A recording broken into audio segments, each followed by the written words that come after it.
Well, we're going to start off with Angus and Cassandra from UCL. So Angus is from UCL Cut the Rent, and Cassandra is from UCL Rent Strike. She's actually striking at the moment. So how's it going? Well, thank you. Nothing worse, nothing better, just the same old strike thing. Very good. So, I mean, there has been quite a bit in the papers and in the media and on social media about the UCL Rent Strike, but could you, for the uninformed, just give us a bit of the background to what's been happening at UCL? So basically UCL raised dramatically the payment for basically the rent for accommodation provided by UCL, and there was an increase. Angus, if you could give our listeners more details. Yeah, in the past 5 years, UCLs have increased the cost of rent by 56% in their halls on average. This is a pretty enormous rise, as you can imagine, as they're trying to match hall rents for students to the private market. And as everyone probably listening knows, the private market in London is absolutely ruined, and that's a terrible idea.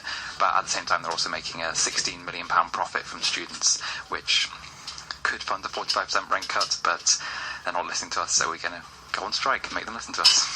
Very good. So, I mean, just to put that in context, has it gone up from like £5 a week, or has it gone? Well, what was the rent before they started jacking it up, and what is it now? So, for Cassandra, her room would have been £94 a week in the 2009-2010 academic year. She's now paying £135 plus per week, which is a rise of about 40-something%, but that's actually one of the lower ones in the UCL halls. There are other places in which it's risen 64% in this time, and this is during a period in which inflation is obviously way lower than this, and student income has been increasing by between 16 to 20%, so it's massively outstripping this, and at the same time they've increased their profits. As I said, they're making £60 million this year. Last year it was only £11 million, the year before 7, so they are essentially exploiting and screwing over the students more and more every single year. But is it the case that these profits are being put into worthy causes? I mean, are they kind of making the accommodation much more livable then, or is it just going into their back pocket? Well, they say so, and they definitely do it, but I don't really think that I should pay for building new accommodation, while my accommodation is definitely, if you saw it, it's just too much for the standard we are getting, and there is no basic change from the last year, and the price has already risen. So the money is going to something else that they are building. They are building Continue campus in Stratford, and they have money, but at the same time they are raising our rent without the change going on in the hall itself, what is basically not fair. But last year, and Angus, I believe you have experience of this, last year you did get a rebate after another rent strike. Why are you going back on strike again if you've managed to have one victory? Yeah, so unlike Cassandra, I'm a second year at UCL now, so last year I was involved in the Cut the Rent campaign, setting it up, in fact, after I realised just how much students were being exploited by the university. During this time, we actually ran and helped students in 2 different halls have rent strikes over sort of the third term, summer term, and both of those ultimately won. They won about £400,000 in compensation from the university, but they were directly in response to conditions in the hall. So the university actually turned their accommodation pretty much into building sites. So in one of the halls, the official university guidance was to not open your blinds during the day because there would be builders on scaffolding outside, so they were completely devoid of like natural light and sunlight during their exams. Another one, the university actually demolished the building next door during this period of time, so the students were not being listened to. They didn't pay their rent, and then ultimately the university paid out £400,000 to them because they were put through these terrible conditions. This is the same thing that's happening again. We set up the campaign a year ago. We tried the normal things like petitioning, protests on campus. They've not listened to us. So we've gone on strike directly about the affordability of accommodation at UCL. I'm sure there's a lot of people, though, that would say, I'm renting in the private sector and I can't go on strike. What makes you special, or what makes your case worthy of supporting, and why should you be able to strike if everyone else is in a different boat where we're not even in a position to do that? One of the reasons I'm so sort of committed to this is the fact that I don't live in halls now. I'm like 20 years old and I'm in the private sector. I'm paying a huge amount of money, much like everyone else across London. The majority of the people striking now are probably 18, 19 years old, but they're sort of at the front of the fight back in London for affordable housing. To be sort of frank and honest, University Halls is a very easy place to organise in. We go to they've got the same landlord, they all live in the same place. We just have to turn up one day, spend 2 or 3 hours knocking on some doors, doing things. Probably the easiest sort of argument I've ever had in my entire life is going to someone saying, "You're paying too much for your rent." They say, "Yes, I am," and then you're like best friends, and they will just do whatever you want them to do, essentially. And there was the anger in the will to do this already. We just had to sort of tap into that. But this could be the first step of something much, much larger. Like this is a huge move that's been taken by these very sort of young people. But it's also in the context of the private market, in which people are being increasingly sort of screwed over and pushed out of London because it's too expensive. This is a sort of very important direct action. It shows that students and people across London can actually take action on housing and take it back. So it's not about profit anymore. It's not about the landlord. It's about the people actually living in these houses.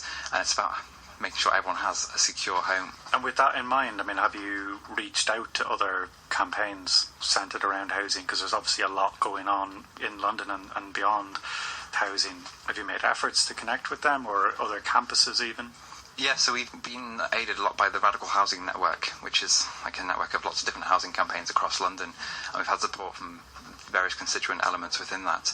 This is something a lot of people are definitely very much interested in, because if we can sort of prove that it works, then this is action that could be taken across London. We've been contacted by... I've managed to break my arm in the middle of this, and I've had so many messages it's impossible to keep up with just one hand trying to type back to everyone. So even within like me and like 5 other people on all of our emails and stuff, people want to do this. They have a very much got a vested interest in us winning this, because they want to do it themselves. They experience the same thing.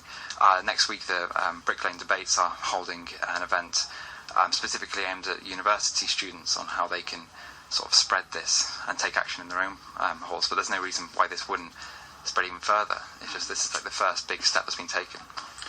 And so, Cassandra, I mean, what's the atmosphere like in the halls at the moment? I mean, are people quite resolute about this? And what sort of pressure is being put on you by your landlord? Above all, we are all students and we are studying, and we do what we can not to be disturbed by the strike, because we don't want our grades to get down, because in this case it would be easier for the university to kick us out. But basically, in the halls there is peace and quietness. Like nearly half of the residents of the hall are taking part in the strike, and we speak about it constantly. Some of the people got actually involved. I had no idea about the campaign, but I got really involved in the campaign after it started. And there are some of my friends who are also really involved, and we want to take action. But everyday life is just as it was. We want to live our lives, but it's still fight. So we do not forget about the fight. We just want to keep on with our studies. Mm-hmm. Do you think it's had some sort of a politicising effect on people? Like, would the people who are involved in the strike, would they be the kind of quote-unquote usual suspects, or has it involved a lot of people who maybe wouldn't have ever considered doing something like this? I think there's a huge group of international students who would not be involved in the case otherwise than by the strike, because if you're an international student, you have no idea what are the prices of housing in London. You just came from a completely different place, and you know that it's gonna be high. But it turned out, for example, that it would be cheaper to rent from private sector in the very similar area, but just from private person, it would be actually cheaper than from the university. What's a paradox? So discovering this fact turned a lot of international students who would normally not do anything because we do not know the situations, but it turned the students to direct action, and I think that's the success of this campaign. What do you think the objective of the university is in this? I mean, you mentioned that they're building a new campus in Stratford, and obviously they need cash for that, but like, do you think there's any sort of a social cleansing agenda here, or is it purely they're strapped for cash? I wouldn't like to say that it is social cleansing, but it looks like so. in much more ways. What's another paradox, because UCL presents itself as a global university. You can even see it on their website, UCL Global University, and at the same time it pushes away international students who have no maintenance loans, no maintenance grants, and limited access to bursaries and scholarships, and at the same time they want to be international. They want to get the best international students, and in the end, they will get only the rich international students, rich people, rich teenagers from Asia and America. And from my country, there's also a lot of very skilled people who would really like to study at UCL, but they are not able to because of the funds. Mm-hmm. And it's obviously coupled with a rise in tuition fees as well, which is, I'm sure that's kind of a double whammy, really. Is it just a question of make the rents reasonable and we'll be quiet, or does it start off some sort of a more systematic critique of the university as a whole? I mean, do you think people are game for that? I mean, you sort of have to look right back to where and when UCL started raising the rents at this sort of rate. As you, in your last question, one of the reasons they're doing this is because it is easy for them to do so. Like every year they have an entirely new population within student halls, and that population doesn't know how much it was the year before, and they don't know how much it is the year after, so they can raise it as much as they like. It's just as long as they don't raise it by 56% in 1 year, they can do that over the course of 5 years and no one will really notice. But if you go back to pre-sort of 2010 and pre the tuition fee rises, the universities were lobbying for this, like privately. They weren't doing it openly. They were lobbying for this. They knew they'd lose money, but it meant that they would sort of secure their finances. They'd know that they have X number of students coming in, like X number of $9,000 per year, which they could then sort of invest against. But it does mean that they need more money from every other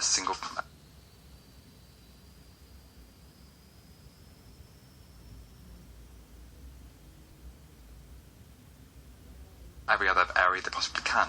So for student rents, that means like squeeze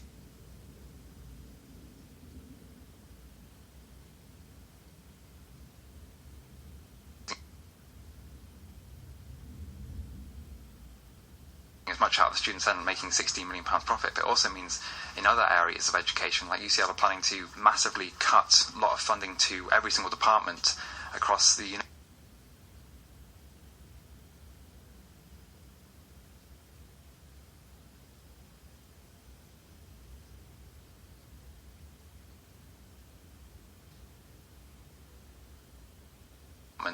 across the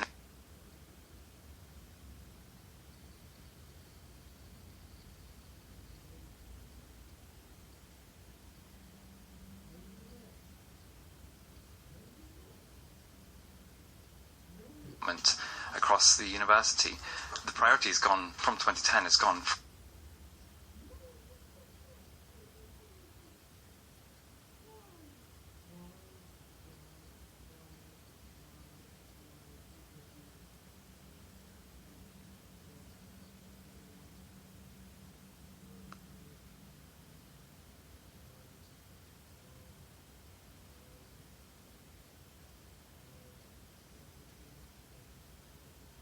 from just every other area they possibly can. So for student rents, that means like squeeze as much out of the students and making £16 million profit. But it also means in other areas of education, like UCL are planning to massively cut a lot of funding to every single department across the university. The priority has gone from 2010. It's gone from just what's best for education to something completely different, and that's what we're fighting against. Like the very structure of the finances of modern education is not actually acting for the student. It's not acting for education, and that's what the fight is. This is like one of the first steps against that we need to take. What's next? I mean, you've obviously got, in terms of, you've got a couple more semesters left, so there's a long time that you could still be on strike. Are there talks underway, or is there any sort of dialogue, or what can we expect next from this campaign? To put it sort of bluntly, the university are going to try to fuck us over this. They don't want us to win, because if we win anything, then it turns into a larger strike, and maybe that strike will like move across London, move across the country. So one of the reasons I'm sort of doing this as well is that we will need support at some point from the wider London community. This is important for everyone across London. they will try to break down the strike.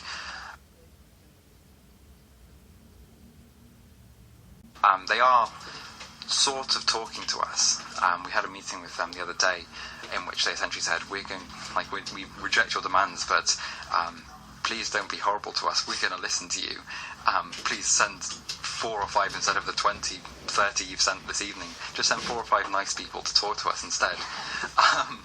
So what we need to do at this point is like escalate, and make this into a massive thing, a campus-wide thing, and actually completely undermine their argument. Like they're saying that their rents are competitive and that they are cheap in the private sector, but they are essentially completely wrong. And we need to make this even bigger. The first step has been taken in a much longer campaign that essentially has to win. And so if there are any troublemakers out there who fancy, do you welcome help from outside? How can people best help from outside or offer solidarity? I'd say yes. There was some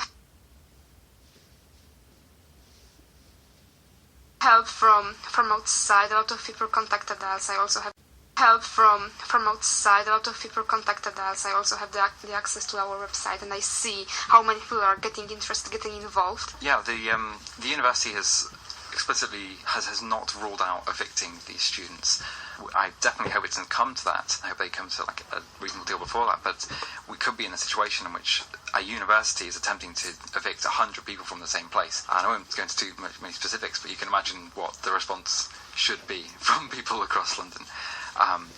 But yeah, obviously, like we are sort of very much in the early stage of this. There's going to be a lot that's happening, so best thing to do is keep up to date with facebook.com/UCL Cut the Rent and see what's going on, and anything you can do to help would be great. Awesome. Well, thanks a lot for coming in, and best of luck with the next few stages in the process, and victory to the strikers.